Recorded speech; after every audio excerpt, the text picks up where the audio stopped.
BFM Business, Intégral Placement, l'œil de la presse. Bonjour Jean-François. Bonjour Cédric.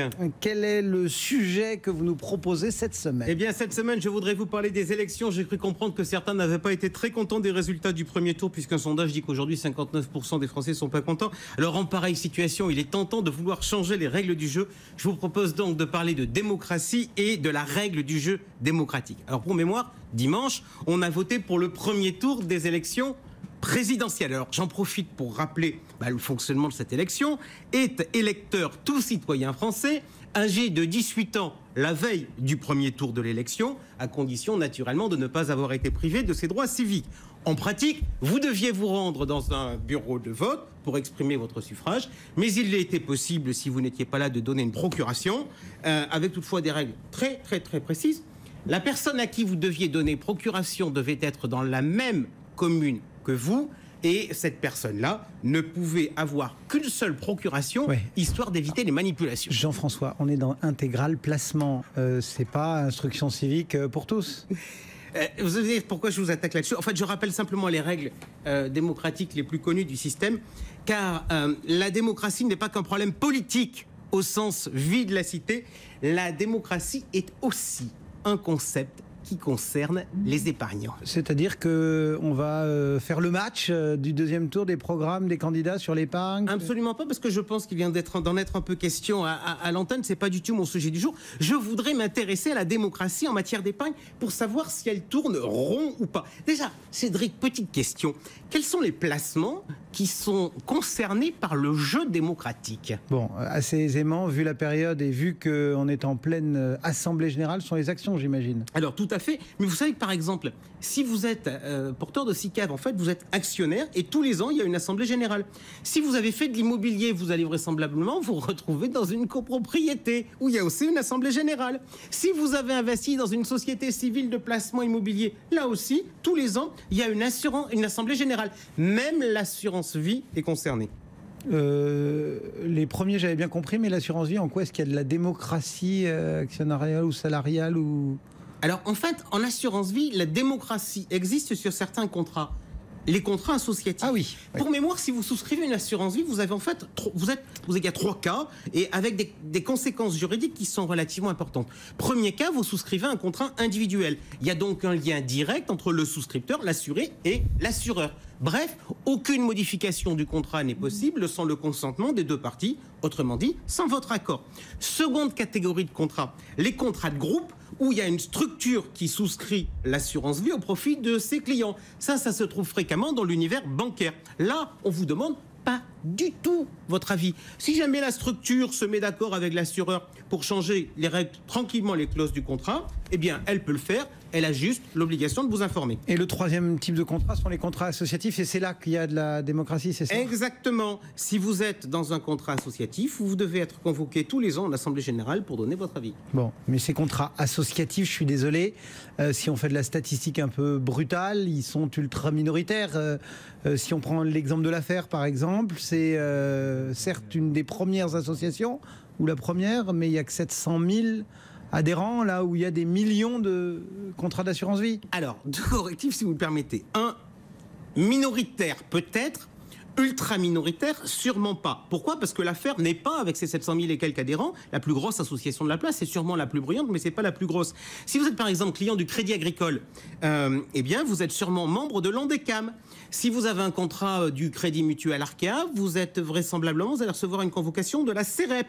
Si vous êtes chez AXA, vous avez pas mal de chances d'être membre d'Ampère. Et enfin, chez Allianz, désormais, la plupart des contrats sont associatifs avec l'encre. Bref, il y a beaucoup plus de contrats associatifs que ce que vous croyez. Et du coup, ça fonctionne comment, cette démocratie eh bien, d'épargne? On est assez proche du fonctionnement des élections présidentielles. Principe de base, un homme, une voix. Alors, toutefois, en pratique, les modalités de vote, elles peuvent différer selon les associations. Si le vote en séance, c'est-à-dire avec présence à l'Assemblée Générale, il est toujours possible, certaines associations autorisent le vote par correspondance ou le vote par Internet. D'ailleurs, si vous êtes dans une association, c'est intéressant de regarder ça. Pourquoi? Parce que plus les modalités de vote sont étoffées, plus l'association fait des efforts pour avoir des suffrages. si votre convocation se limite à une simple feuille de papier sans ordre du jour détaillé des résolutions, vous pouvez vous dire d'emblée que vous avez affaire à une association donc que vous n'êtes pas bien protégé. On y vient.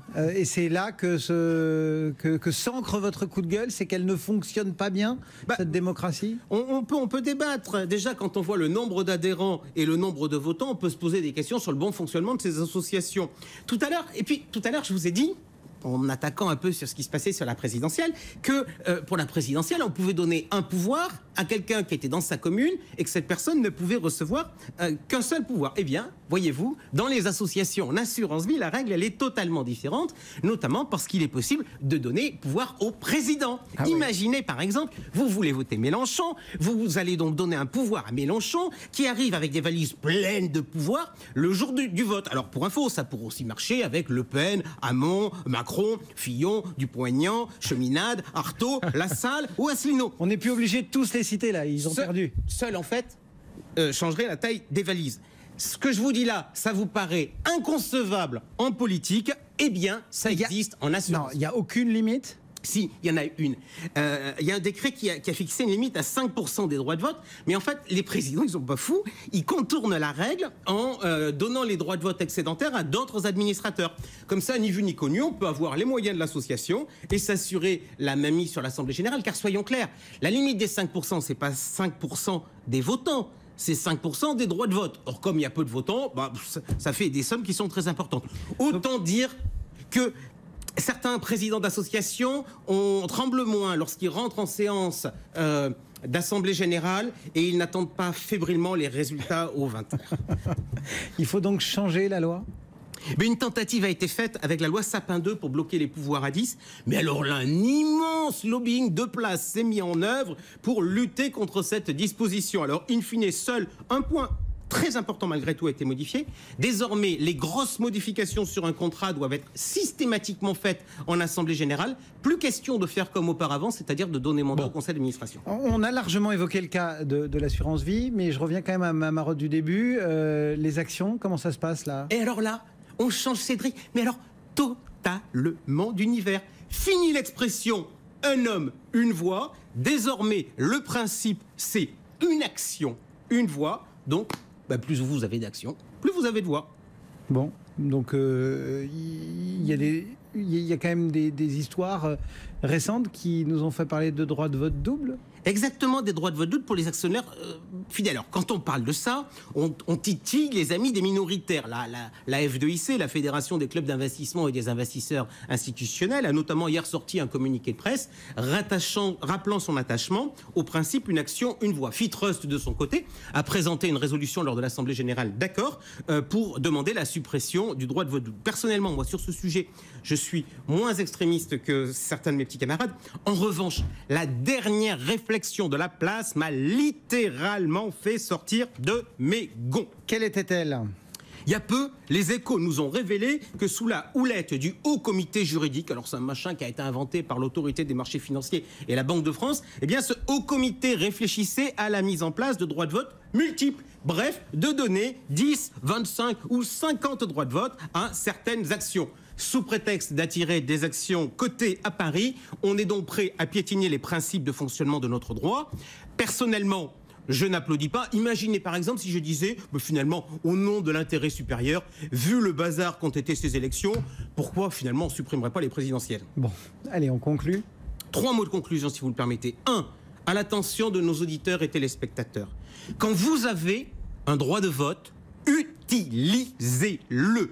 Car ensuite, il ne faudra pas venir pleurnicher sous prétexte que vous êtes maltraité. Au passage d'ailleurs, je pense qu'on ne devrait pas parler de droit de vote, mais qu'on devrait parler de devoir de vote.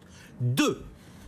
Pourquoi l'expression intérêt de la place est systématiquement défavorable à l'intérêt des épargnants? Pourquoi d'ailleurs ces derniers ne sont jamais conviés à la table des négociations? Et puis enfin 3, je lance une idée. L'intérêt de la place ne serait-il pas d'avoir des actionnaires individuels? Avis à la Banque de France, avis à l'AMF, avis aux sociétés cotées, avis aux candidats à la présidentielle. L'an dernier, le placement qui a le plus décollecté priorité, selon les chiffres de la Banque de France, ça a été les actions cotées, avec 3,6 milliards d'euros de sorties. Alors je dis à tous ces gens-là, je vous comprends, c'est tentant de bidouiller les règles de la démocratie.